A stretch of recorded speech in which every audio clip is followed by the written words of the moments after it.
right. Well, welcome back to another segment of Let's Talk About It. I'm Brother RJ. This is my sister Arnisha. Hey, hey, You hey. know, we here getting ready to talk about it. But before we do, check this out.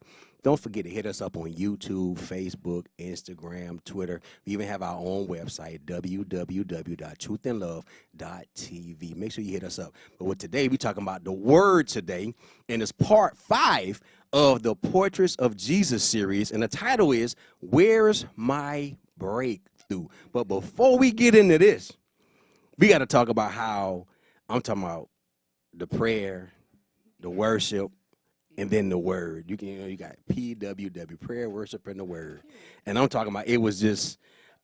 I need to go ahead and tell us how for you, how service actually just blessed you, like from the start till the word. It was like fire from beginning to end, literally. Mm-hmm. Excuse me. From beginning to end, from the prayer. I mean, Miss Cassandra came in. Mm-hmm. Yes, she and then we did. went Yes, she straight did. into worship. And I mean, it's like every round go higher and higher. Every it was round. like fire just Every catching round. on throughout the sanctuary. And it was amazing. That's literally the only word I have. Amazing. But check this out though.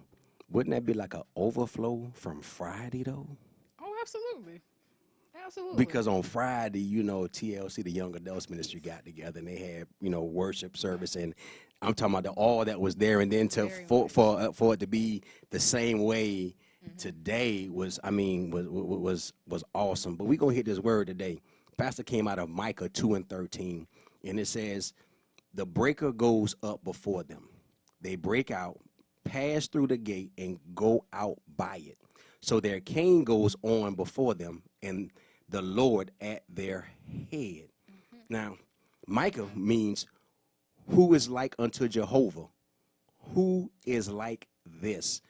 So Pastor was hitting on this on the breaker, and the thing is we have to realize that, you know, as being in the breaker, you got to realize that my breakthrough is in my pursuit. Right. Right. You I think know. sometimes we kind of forget that. Like Pastor was saying, sometimes you're sitting back and you're waiting on God. You're like, okay, God, when is this going to happen? When is that going to happen? You waiting on God to do all the work. Oh man, God waiting for you. Like yeah. we sung the song today with the praise and worship team. I'm chasing after you. That's it. That's I'm a it. God chaser. Like it's a constant pursuit. It's a constant chase. And so I think sometimes we kind of forget. And I know life happens and things get, hectic sometimes. But it's a constant pursuit. Right. As we're going through this journey, it's a constant pursuit. But you know, the thing is you said something so key that we forget. But here's also what we do. We'll turn around and we would say, okay, well, Lord, I'm going to pray about the situation. I'm going to leave it to you. Right. But then we turn right around and we be like, you know what, God, I got this. But then we get mad when it doesn't happen or move in the way that we feel it should happen. You know, we'll put our fleshly desires and takes on it and say, you know what, God, I know I prayed to this, but this door has been, has opened up for me to be able to move. But then you got to think about it. Was that God opening the door? Or did you bust the door open yourself? Exactly. And see, a lot of things we don't think about that. Right. And another point was, a barrier to my breakthrough is my refusal to do what I know to do. Right. It's like for me, this says my refusal to do what I know. In order to battle the enemy, we have to have the right tools. Right. So many of us are fighting the enemy, the right enemy, with the wrong tools. Absolutely. So when we know what to do, but then we don't do it. Right. You know the enemy come at you this way, but what do? Let's say, for instance, you at work or you out somewhere and somebody gives you attitude or they come at you a certain way. The first thing we do, we go back at them with the same attitude. You ready to clap back? Oh man, that's the word. You said that clap back. That's it. That clap back spirit strong. It didn't work for Ja Rule. Make it ain't gonna work for you anyway. All I'm saying is we have to be patient. We have to allow God, Right. to move on our behalf, because He's already told us the battle is not ours.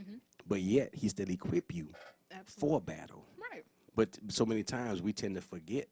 Lord, they came at me, so I'm mad right now. So I got to go and get this revenge. You let that flesh wake up. And you can't be following Tupac when you talk about revenge. Definitely I'm just not. saying. Don't do that. You know, I mean, it's so many things that we have to actually look at, and we have to ask, you know what? Here is this door. Here's this barrier. You know, what do I need to do to get through or go around or go under? You know, Michael Jackson, you know, too high to go up, too low to go under, you know. All the rest of the day, come on. So, I mean, the thing is, you know, and the thing is, we don't want to be able to press through those things that we need to be able to press through. Right. And on how we're supposed to do it. You know, he's been giving us the word, and we have to remember that the weapons of our warfare are not carnal, but by the pulling down of strongholds, you want to be able to break that barrier, then we know we actually have to do it. And so many times, we know we don't. Another point, a barrier to my breakthrough is addiction to comfort and convenience. Ooh. Wee, that blessed my heart. Man, hold up. A barrier to my breakthrough is something that's holding you back, a barrier. Right. Addiction to comfort and convenience. Who wants to be uncomfortable? Who wants to be stretched and pulled? Who wants to do that? Well, this is true. This is so true because, but the thing is you got to think about it. Where's your blessing? And your pressing. I don't know. Is that right there? I mean, all right. So let's look at it in this terms. You know, I mean, Jesus knew he was going to be betrayed. Right. You know, he knew he had to walk that line. He knew who it was that was going to do it. Right. But so many of us don't want the enemy or negative around us because a lot of times that negative person around you is that person that gets you to where you need to get to. Push you. Absolutely. You know, Jesus knew. Jesus said, no, it's a purpose. It's a reason why. Yep. We'd sit there and he prayed about each and every one of his disciples before they were actually chosen. So think about it. When them people are around you, it might be a barrier to you, you may think. But on the surface, they're aligned to you for a purpose that God has for you, his will for your life. Right. But we be so quick to be like, you know what? You know, but then we turn around and we'll get comfortable. You know, and now it's convenience. You know, like when so many people get in relationships or they get in so many different things, what's the first thing they do? They get complacent. They get comfortable. They're like, you know what? You know, and certain things they stop doing. So that's a barrier, you know what I'm saying, to actually what's happening. And we have to realize that my breakthrough is in my plans. Right. Another great point. You know, my breakthrough is in my plans. I mean, we have to realize that, you know, hey, God's plan for us. Being able to break through or being able to get to where we need to get to, you know. Another key point, a barrier to breakthrough is my drive for what God doesn't have for me. That's kind of what the point you were bringing up earlier. When you're saying, you know, was God opening that door or did you bust down the door? Ooh, and Lord make it have mercy. For yourself? The thing is, how many of us have actually went and, you know, tried to open the door on our own? Yeah. You know, the first thing we say is, you know what, Lord, I don't make enough money, but I'm gonna go do something I ain't got no business doing. Right. Or we feel like this is a blessing coming toward us, and yet it's not that. You know what I'm saying? And we have to look at it. God, I want it to be your will. I need to pray about this thing. Right. You know what I'm saying? We have to ask for those signs. Hey, Lord, is this you? I don't want to be outside of his will. Right. Doing something that I know for a fact I don't have no business doing. Absolutely. You know what I'm saying? So the thing is are you a barrier to your breakthrough? Take your time. You know, that's just one thing we have to look at. I mean, are you a barrier to your breakthrough? Because so many times we hinder ourselves off of not doing what he has called us to do or not listening to him when he has told us already to listen, to take heed, to move on how we need to move.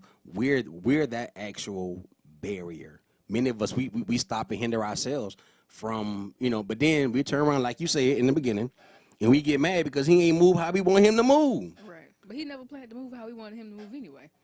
Yeah, this is true. It's his will. Exactly. His thoughts, not our thoughts. His ways, not our ways. Exactly. But hold on. Hold on.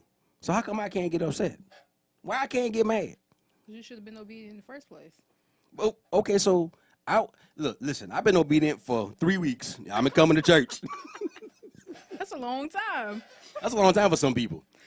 Yeah. You know, 3 weeks, you know, because, I mean, you think about it. They've gotten comfortable and convenient in that barrier. So, of course, you know what? I just sit here at House Holiness and listen to the Lord speak You know, bedside Baptist. You know, I mean, hey, or sit in your car. And I'm just gonna sit in my car at work and I'm just gonna hear the word. You know, so you know, now you that casual car prophet. I mean, I don't know. I'm just saying, you know, and so many times we are that barrier to reaching what he needs us to reach, where we need to go. But then when we get upset, when we get mad, you know, who are we actually hurting? Who are we actually mad at? Well, we say we mad at God. Right. We say that. Right. But truthfully, it's like this. Each and every one can think of a situation or scenario where we got upset, we got mad with ourselves because we made certain moves that we shouldn't have made. Right. However, if we would allow God to lead us, not lean to our own understanding, then he could have directed us in the way that we need to be directed. But then we get so upset and so mad. And then now it's like we can't forgive ourselves. That's another, again, you hurting yourself. You are that barrier. You're standing in your own way. Exactly. A barrier to breakthrough is in my willingness to mistreat others. Oh, my goodness. Because we're not in this journey alone. No, we're not. But here's the thing. So many of us, okay, so let's say your friend going through something and they call you, but you going through something. If you allow that to overtake you, you can't help your friend out. You can't pray for them. Right. So again, now you're not called, or now you're not doing what you've been called to do. Right. So we can't hinder, you know what I'm saying, the next person from praying with them or uplifting them or encouraging them because we going through it. So many of us, we have that same issue, that same problem. All right, say for instance, you go into a clothing store or a restaurant or wherever you're going. You expect service. Right. Right. You expect, you know what I'm saying, them to, hey, greet you, you know what I'm saying, if it's going to be a wait, whatever, that's going to, and at the same time at the store, welcome to this, you know, particular place, or, you know, we thank you or whatever. You know, if you need any help, my name is so-and-so, let me know. That's service. Right. So many of us, we can't even do that with our own brother or sister. That's very true. Because they're going through it, they're hurt. And the first thing I'm thinking about is my issues and my problems. So now I'm being a barrier to both of us. Now I'm hindering the fact that I can't let this go off of me to be able to help you. Right. When yet, if we put our troubles and issues in God's hands, and we help our brother and sister, we don't realize that a lot of times that's your breakthrough. But we don't do that. Now listen, we can sit here and talk about this all day long. This is, I mean, you know, it's truly been a blessing just to talk about it. I want you guys to go back and hit us in the comments. Go back and check out the series. I mean, the series, again, check out the series because it's an awesome series. But definitely this message. I mean, let us know how much you enjoyed it, man. Go back on Facebook, on YouTube, on our website, www.truthandlove.tv. Hit us up. Let us know. Let our pastors know you enjoying this. But check this out. Next month, we got another series coming up, and that's called the Talking Dirty series. Now, you might want to be in the house for all of those. What's that going Check in. Even for our first-time viewers, I mean, let us know, you know what I'm saying, hey, this is your first time. Let us know how much you're enjoying it. Come out to the house, visit with us, you know what I'm saying. And if you are a first-time viewer, don't forget to text the letters FTV to 904-245-1089. With that being said, look at, I'm Brother RJ. This is the esteemed sister. Oh, Arnisha. Hey, see that songstress she be singing too. Hey, don't think of the game. But hey, we appreciate you guys. We love you guys. And guess what? This is another segment of Let's Talk About It. Guess what, y'all? Here comes the church.